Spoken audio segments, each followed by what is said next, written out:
Welcome to Mental Health Monday. My name is Mick. Coming up on the programme this week. Ultimately, it boils down to my own mental health, my own happiness, contentment, finding a little bit more of what I actually want to do. Having been in football since I left school at 16, you end up on a journey into places where you don't want to be, losing a bit of yourself along the way, in a way being institutionalised. When we got promoted, that final whistle went at Wembley, then I thought, wow, what do you do now? I can't walk away from this Premier League. But then a light bulb moment about 3 days later where just cut the cord and that was it. And I'll be reminding you how you can make connections with mental health organisations within your community. It's Mental Health Monday. The home of the UK's conversation about mental health. Welcome to Mental Health Monday and welcome to It's Mental Live, because I'm recording this week's podcast from the University of Bolton Stadium, where It's Mental Live, a mental health festival, is getting underway. Now, what a great festival this is. More than 1,000 people are here. There are 150 contributors, from oxygen therapy to gong therapy. There is yoga, chiropractors, whole host of different people talking about looking after yourself through different ways, putting yourself, mental health and well-being at the forefront of your life, and actually doing things a little bit differently, thinking about things a little bit differently.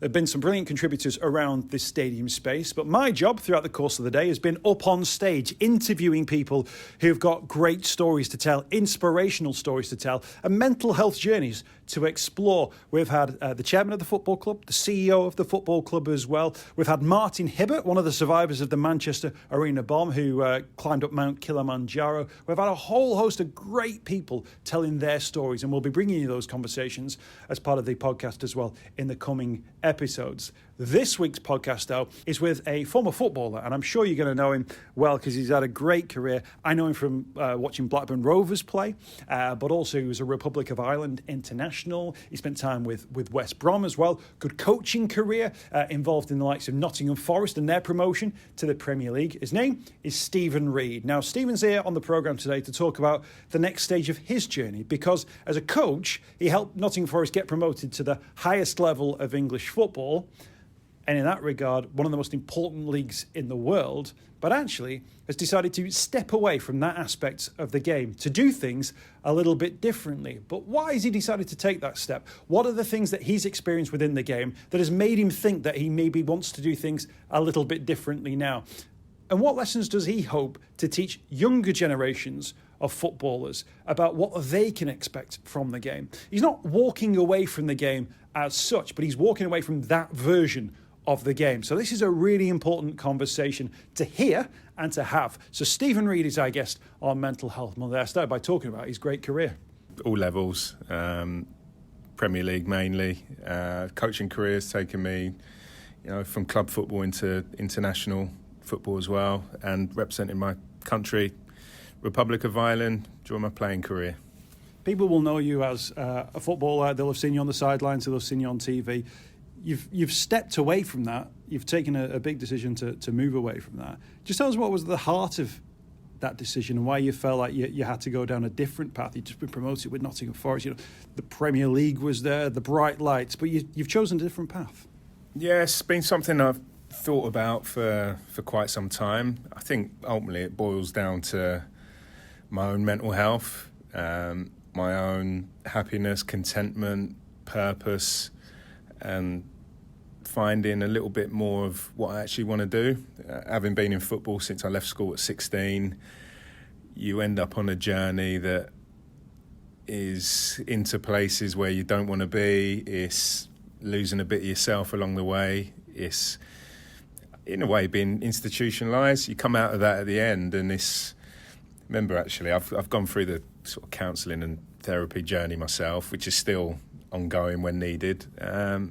I remember she asked a question when I had a break a few years ago. She said, give me 10 things that you enjoy doing. And I struggled to get to 2. And that kind of summed it up, really, in that I just wanted to find a bit more of myself. And I've just found that over the years, especially in coaching, probably the latter end in my playing career, I was getting a lot of satisfaction helping others and sharing a bit of my own vulnerabilities, which allowed then players and coaches to do the same. There's obviously that pathway that people see publicly, which is, turn pro, hopefully have a good career, 32, 34, start making decisions about what you want to do. Is it management? Is it coaching? Is it something else?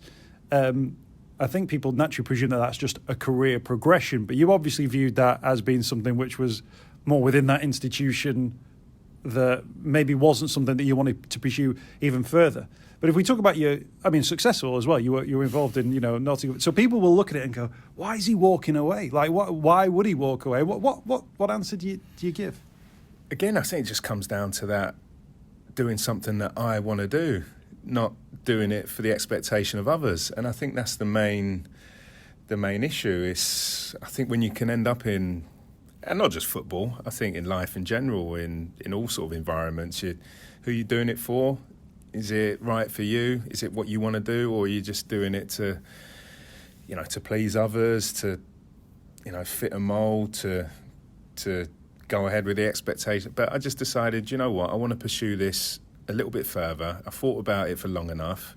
I didn't want to look back in a few years' time and have any regrets and think, have I wasted another few years where I could be on this different path? And ultimately as well, who knows what might happen down the line, somewhere in the future where I'm not shutting the door on anything. But at this moment in time, the decision for me was the right one for me and my family, which was another big factor. Lived away from the family 4 years out of the last 7. 2 years up at Nottingham Forest. I was living away from home 6 nights of the week. So I wanted to, while the kids are just young enough, I want to keep hold of them and be around them and actually be a better person, better dad around them, not a person that's moods and behaviours are dictated to by the football world and the results. When we talk about sort of mental health experiences now, as you sort of learned a little bit more through the counselling work that you've done, what moments or what times can you maybe give us an example of things where you've thought, oh, clearly there was something wrong there. There was clearly my mental health wasn't in the best place. I think that's all the way along, just sustained periods of being flat, not enjoying it, feeling low, anxiety, stress, all the performance pressure. I mean, the performance pressure just goes hand in hand in elite sport. So it was all the way along. I had help all the way along. I had counselling when I was quite young, 16, 17. Then I went into the football world and it became, the support was more sports psychology.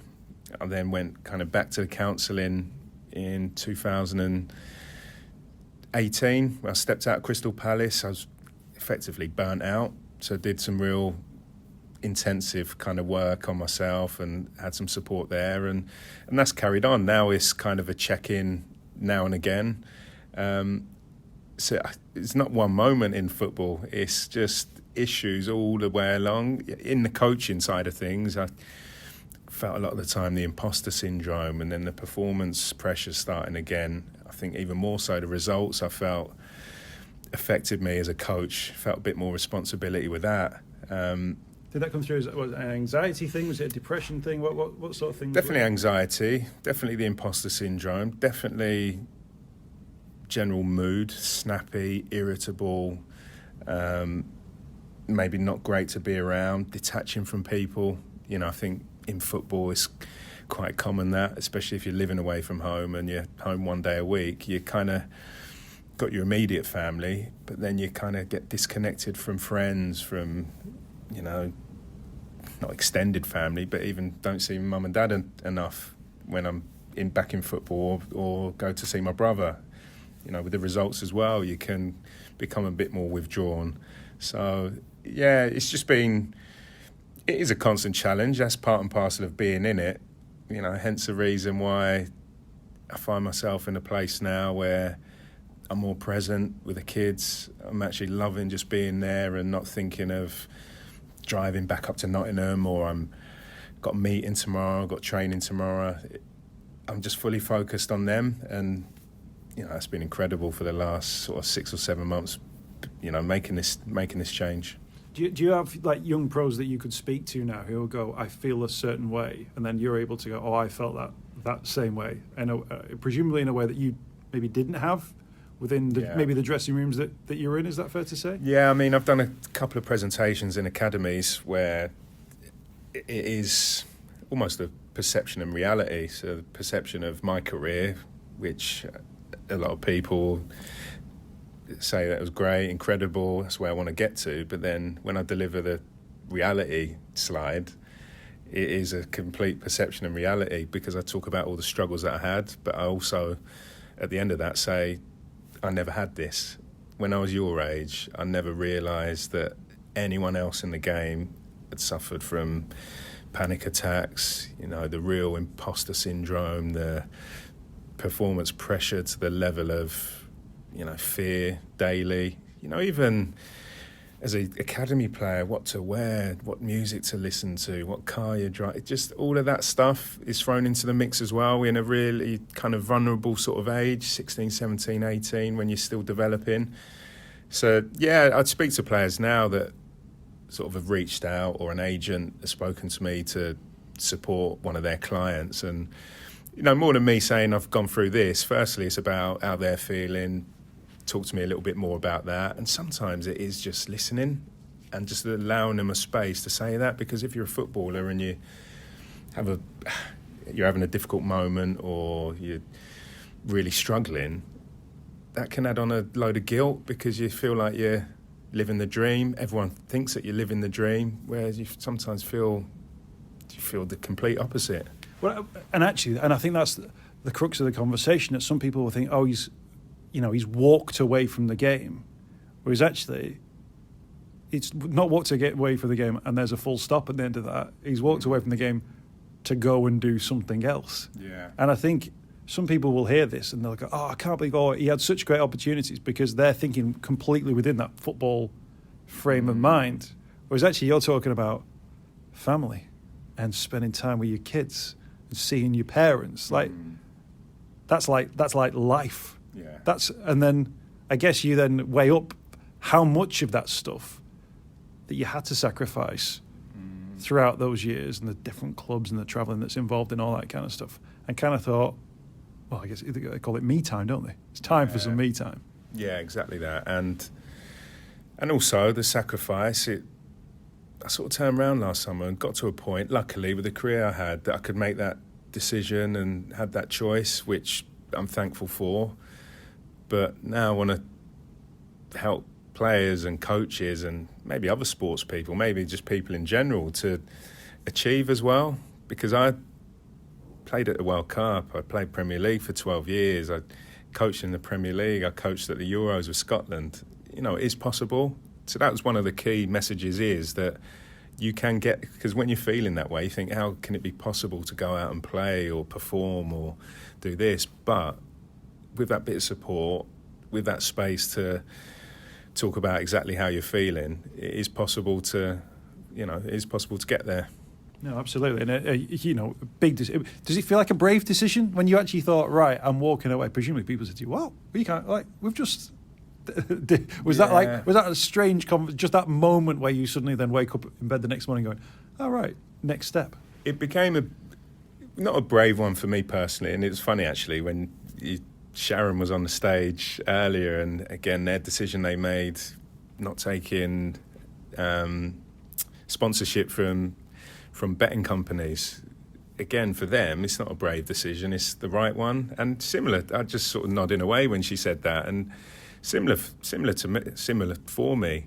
It didn't feel like a brave decision. It became a big decision when we got promoted, because it was something that I pretty much decided the summer before, that this was going to be my last season. I was going to spend that time, do the work within football, but I'll be planning what this is actually going to look like, because I wanted to do this in 2018 when I left Crystal Palace, but I just stepped out, didn't have a plan whatsoever. A few months down the line, got a bit scared, not sure what direction it was going in. Who am I? What am I? I'm just the football guy. Phone rings again. Oh, yeah, almost the uncomfortable feeling of being back in football was more comfortable than the uncertainty of whatever might be next. So I made a proper plan this time, and spoke to people, got the business sorted, business bank account, presentation done. So I went in with a bit of a plan. So now I'm kind of, it's not been straightforward. I've had moments where I've had a wobble and, thought about if I made the right decision. Forest have won a couple of games, and I remember that short period of being on a high. But do you know what? When I weigh it all up and just got that freedom to do my own thing, to enjoy the family time, to help people, to get involved in different events like while we're here today, it's mental. But yeah, when we got promoted, that final whistle went at Wembley, then I thought, wow, what do you do now? 2 or 3 days after the final, I'm thinking, I can't walk away from this Premier League. But then it was just a light bulb moment about 3 days later where just cut the cord, and that was it. Made decision, and it was onto the new path. What does the new path now look like? I mean, sort of imagine you showing up like Mary Poppins and problem solving, but there'll be people who go, we need someone who has this experience. We need someone who has this expertise. What will it look like? There's a few different areas that I'm involved in. So do my own individual stuff. So support some players and a couple of coaches, do a bit of mentoring work with the LMA.